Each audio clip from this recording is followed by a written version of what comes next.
ఈ లిక్కర్తో పాటు కల్తీ మద్యంపై స్పెషల్ డ్రైవ్ నిర్వహిస్తున్నామని ఎక్సైజ్ డిప్యూటీ కమిషనర్ దశరథ్ చెప్పారు. 30వ తేదీ వరకు స్పెషల్ డ్రైవ్ కొనసాగుతుందన్నారు. గోవా, ఢిల్లీ, హర్యానా నుండి అక్రమంగా నాన్ డ్యూటీ లిక్కర్ దిగుమతి అవుతోందని, అందుకే ప్రతి చోట వాహనాలను తనిఖీలు చేస్తున్నామన్నారు. దసరా పండుగ సందర్భంగా నాన్ డ్యూటీ లిక్కర్పై ప్రత్యేక ఫోకస్ పెట్టామన్నారు.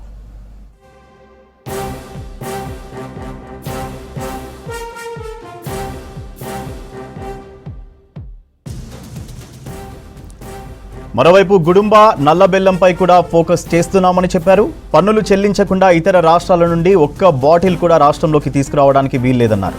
నాన్ డ్యూటీ లిక్కర్ వల్ల ఎక్సైజ్ శాఖ ఆదాయానికి గండి పడుతోందన్నారు. పండుగల సందర్భంగా కల్తీ మద్యం బాటిల్స్ను ఒరిజినల్ మద్యం బాటిల్స్ అని నమ్మించే విధంగా వాటికి ప్యాకింగ్ లేబుల్స్ వేసి అమ్ముతున్నారని చెప్పారు. డిఫెన్స్ లిక్కర్ కూడా దుర్వినియోగం అవుతోందన్నారు. స్పెషల్ డ్రైవ్ దసరా పండుగ తర్వాత కూడా కొనసాగుతుందంటున్న ఎక్సైజ్ డిప్యూటీ కమిషనర్ దశరథ్తో Anil face to face. Non duty లిక్కర్పై ఇప్పటికే ఎక్సైజ్ శాఖ నుండి పూర్తిగా స్పెషల్ డ్రైవ్ నిర్వహిస్తున్నారు. సో ఇప్పటివరకు చాలా వరకు మద్యాన్ని కూడా సీజ్ చేశారు. ఇతర రాష్ట్రాల నుంచి వచ్చేటువంటి మద్యాన్ని కూడా సీజ్ చేశారు. నాన్ డ్యూటీ కిందతో పాటు నకిలీ మద్యాన్ని కూడా సీజ్ చేశారు. ఇక మరోవైపు రానున్నది దసరా పండుగ నేపథ్యంలో సో ఈ నాన్ డ్యూటీ లిక్కర్ పైన మరియు కల్తీ మద్యం పైన ఎట్లాంటి ఫోకస్ చేశారు, సో ఇప్పటి వరకు ఏ ప్రాంతాల్లో ఎంతవరకు మద్యాన్ని సీజ్ చేశారు, మనతో పాటు ఎక్సైజ్ శాఖ డిప్యూటీ కమిషనర్ దశరథ్ సార్ ఉన్నారు. వారిని అడిగి తెలుసుకుందాం. సార్, ఇప్పటి వరకు ఎట్లాంటి మద్యాన్ని సీజ్ చేశారు, సో రాబోయే పండుగకు సంబంధించి కూడా మీరు డ్రైవ్ నాన్ డ్యూటీకి సంబంధించిన డ్రైవ్ ఎట్లా ఉండబోతుంది? ఒకటి, number 1 non duty paid liquor, duty చెల్లించకుండా వచ్చేది ఏది ఉన్నా కానీ నాన్ డ్యూటీ పెయిడ్. రెండోది spurious liquor are fake liquor, అది లోకల్ మేడ్ కావచ్చు, అది బయట కూడా లోకల్ తయారు చేసి బయట నుంచి రావచ్చు. Third point ID illicit distil liquor gudumba. ఇంకా కూడా ఏముందని అంటే 4వ పాయింట్ కూడా ఏంటంటే defence liquor also one of the revenue loss non duty paid. Illegal consumption చేసేది కూడా అది కూడా one of the thing. So ఈ 4 పాయింట్ల మీద కూడా మేము ఫోకస్ చేస్తున్నాము. దాంట్లో భాగంగా ఈ 15వ తారీఖు నుంచి 24వ తారీఖు వరకు కూడా మేము దాదాపుగా 2300 బాటిల్స్ సీజ్ చేశాము. దాన్ని లీటర్స్ కన్వర్టెడ్ చేస్తే 1700 లీటర్ల వరకు సీజ్ చేశాము. ఇది ఎక్కడెక్కడి నుంచి ఎక్కువగా వస్తుంది మనకనంటే గోవా స్టేట్, అక్కడి నుంచి వస్తుంది గోవా స్టేట్ అండ్ హర్యానా, ఢిల్లీ నుంచి ఎక్కువ వస్తుంది మన దగ్గరికి. ఇది ఏ రూట్లలో వస్తుంది అని అంటే కూడా ఎక్కువగా ఎయిర్ రూట్ వస్తుంది, కొంచెం ట్రైన్ రూట్ వస్తుంది. రోడ్ రూట్ కొంతవరకు తగ్గింది. మేము ఎక్కడ కూడా రోడ్ల మీద కూడా చెకింగ్ అవుతున్నాయి కాబట్టి తక్కువ మొత్తంలో రోడ్ రూట్లో వచ్చడం అనేది కొంచెం కష్టము. ఎవరన్నా ఆర్గనైజ్డ్గా పెద్ద మొత్తంలో తేవడానికి కూడా రోడ్ రూట్లకు అవకాశం ఉంది. దాని మీద కూడా మేము నిఘా పెట్టాము. ఈ వారం రోజులు 10 రోజులలో కూడా మేము అన్ని టీమ్స్, స్టేట్ టాస్క్ ఫోర్స్, ఇది డైరెక్టర్ కంట్రోల్ ఉంటుంది, state task force ABC teams ఉన్నాయి, and enforcement teams Rangareddy and Hyderabad teams ఉన్నాయి.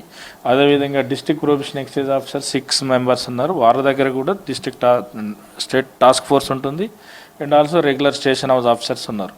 క్యాంటీన్, మిలిటరీ, డిఫెన్స్ లిక్కర్ కూడా మనకు ఇల్లీగల్ కన్జంప్షన్ అవుతుంది. వీటి మీద కూడా మేము నిఘా పెంచాము. దీనికి ప్రత్యేకంగా ఏంది అని అంటే మనకు తెలంగాణలో రేపు అక్టోబర్ 2 నాడు దసరా ఉంది. తెలంగాణలో ప్రతి ఒక్కరు కూడా చిన్న పెద్ద అని లేకుండా కూడా సాంప్రదాయలో భాగంగా, జీవన శైలిలో భాగంగా దసరా పండుగను ఉత్సాహంగా పెద్ద ఎత్తున చేసుకుంటారు. దాంట్లో మనకున్న అలవాటు ప్రకారం, మన దగ్గర ఉన్న ప్రజలకున్న అలవాటు ప్రకారం ఏంటంటే డెఫినెట్గా లిక్కర్ కన్జ్యూమ్ చేస్తారు. ఈ లిక్కర్ కన్జ్యూమ్ చేసే దాంట్లో కొంతమంది ఆర్గనైజ్డ్గా ఎన్కాష్ చేసుకోవడానికి బయట నుంచి తక్కువగా తీసుకొచ్చేసి ఇక్కడ మన లిక్కర్ కన్నా కొంచెం ఇంకా తక్కువగా అమ్మి డబ్బులు సంపాదించుకునే ఉద్దేశంతో అది చేస్తున్నారు. కొంతమంది చట్టం తెలవక కూడా తెచ్చుకుంటున్నారు. చట్టం తెలియకుంటే ఎలా అని అంటే మనకు జనరల్గా సింగిల్ బాటిల్ కూడా మనకు డ్యూటీ పేమెంట్, ఇంపోర్ట్ పర్మిషన్ అంటూ లేకపోతే సింగిల్ బాటిల్ కూడా ఎక్కడి నుంచి తేవడానికి లేదు. ఏ స్టేట్ నుంచి కూడా లేదు. ఇది స్టేట్ సబ్జెక్ట్ కాబట్టి ఈ లిక్కర్ అనేది ఏ స్టేట్ ఆ స్టేట్కే ఉంటుంది. కాబట్టి మన దగ్గర బయటగా ఈవెన్ గోవాది కావచ్చు, కర్ణాటక కావచ్చు, మహారాష్ట్ర, మన చుట్టుపక్కల ఏది ఉన్నా కానీ ఇంపోర్ట్ పర్మిట్ లేనిది తీసుకోవడానికి లేదు. సెక్షన్ 9 ఎక్సైజ్ యాక్ట్ ప్రకారం లేదు. ఒకవేళ తీసుకొచ్చి ఉంటే అది illegal transport, illegal position, illegal consumption కింద పనిష్మెంట్ అనేది ఉంటుంది. ఇంకొకటి ఏముంది కన్ఫ్యూజన్ అని అంటే మనం 6 బాటిల్స్ ఉంచుకోవచ్చు కదా అనేది పబ్లిక్లో ఉంది. మన దగ్గర అప్పుడు ప్రొబేషన్ పీరియడ్లో ఒక person 6 full bottles foreign liquor and Indian liquor ఉంచుకోవచ్చు అనేది ఒకటి ఉంది.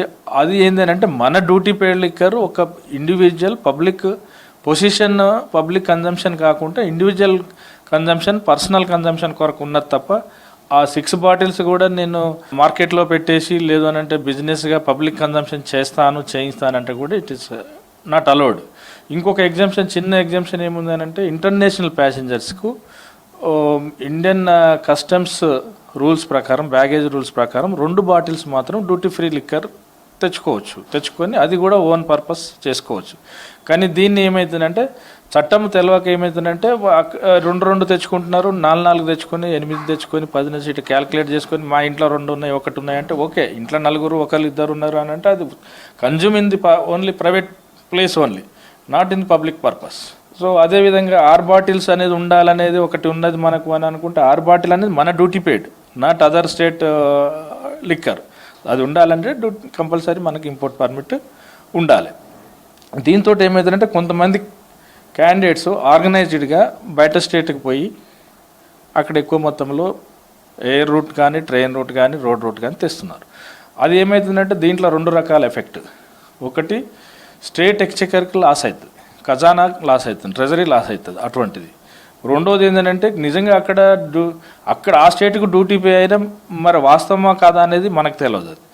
అది ఒకవేళ అక్కడ కూడా ఫేక్ లిక్కర్, స్పూరియస్ లిక్కర్ తయారయ్యి అదే మోడల్లో అదే క్యారెక్టరిస్టిక్ ఉండి same brands, same label, same package ఉన్నది కూడా అది ఫేక్ లిక్కర్ కావచ్చు. దాంతో ఏమైందంటే అది కన్జ్యూమ్ చేస్తే కూడా పబ్లిక్ హెల్త్ డ్యామేజ్ అవుతుంది.